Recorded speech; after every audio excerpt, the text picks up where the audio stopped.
2/3 од сите испитанички сметаат дека биле или жртва или сведок на родово базирано насилство во различни форми. Најчесто застапено е економското насилство, вербалното насилство, психолошкото насилство и физичкото насилство. Тоа што загрижува е дека 34% биле или жртва или сведок на физичко насилство.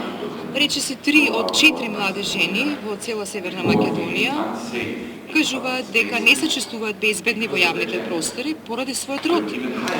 А имаме дури и повисоки нивоа на несигурност, кои стигнуваат, речиси, неверојатни 90% меѓу одредени заедници. Донесовме закон за спречување и заштита од насилство врз жените и семејно насилство.